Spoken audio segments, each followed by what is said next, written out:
दीवान की मृत्यु क्यों? दीवान की मृत्यु क्यों? 12वीं कहानी बेताल पच्चीसी की। किसी जमाने में अंग देश में यशकेतु नाम का राजा था। उसके दीर्घदर्शी नाम का बड़ा ही चतुर दीवान था। राजा बड़ा विलासी था। राज्य का सारा बोझ दीवान पर डालकर वो भोग में पड़ गया। दीवान को बहुत दुख हुआ।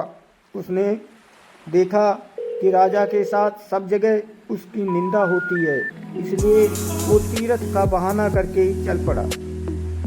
चलते चलते रास्ते में उसे एक शिव मंदिर मिला।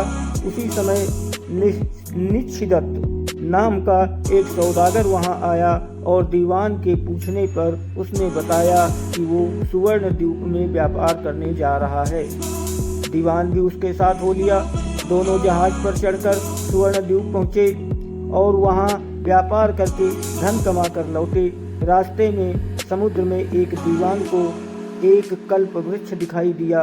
उसकी मोटी मोटी शाखाओं पर रत्नों से जुड़ा एक पलंग बिछा था। उस पर एक रूपवती कन्या बैठी वीणा बजा रही थी। थोड़ी देर बाद वो गायब हो गई, पेड़ भी नहीं रहा। दीवान बड़ा चकित हुआ।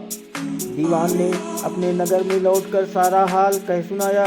इस बीच इतने दिनों तक राज्य को चलाकर राजा सुधर गया था और उसने विलासिता छोड़ दी थी।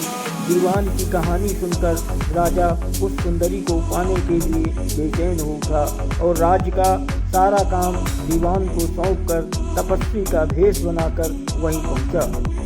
पहुंचने पर उसे वही कल्पवृक्ष और वीणा बजाती कन्या दिखाई दी। उसने राजा से पूछा, तुम कौन हो?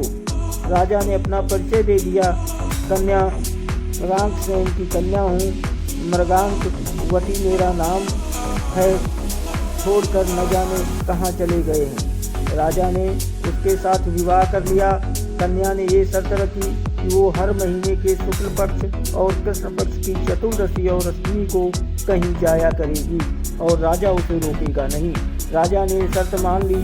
इसके बाद कृष्ण पक्ष की चतुर्दशी आई तो राजा से पूछकर मृगांकवती वहाँ से चली। राजा भी चुपचाप पीछे पीछे चल दिया। अचानक राजा ने देखा कि एक राक्षस निकला और उसने मृगांकवती को निगल लिया। राजा को बड़ा गुस्सा आया और उसने राक्षस का सिर काट डाला। मृगांकवती उसके पेट से जीवित निकल आई। राजा ने उससे पूछा कि ये क्या माजरा है? तो उसने कहा, महाराज, मेरे पिता मेरे बिना भोजन नहीं करते थे। मैं अष्टमी और चतुर्दशी के दिन शिव पूजा यहाँ करने आती थी। एक दिन पूजा में मुझे बहुत देर हो गई। पिता को भूखा रहना पड़ा।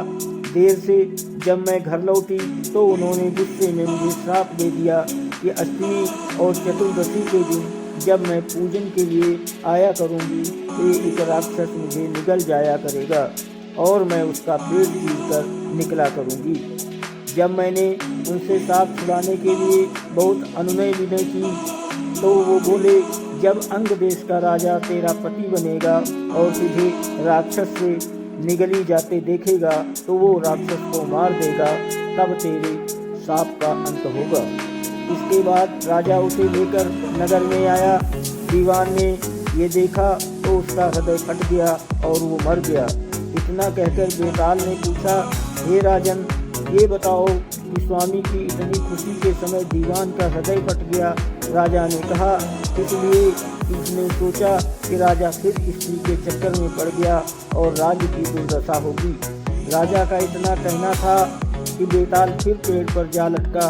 राजा ने वहां जाकर फिर उसे साथ लिया तो रास्ते में बेताल ने ये कहानी सुनाई, जिसे मैं आप सबको आगे सुनाऊंगा। कृपया आप लोग सुनने के लिए तैयार रहिए। आपकी बहुत मेहरबानी होगी। धन्यवाद।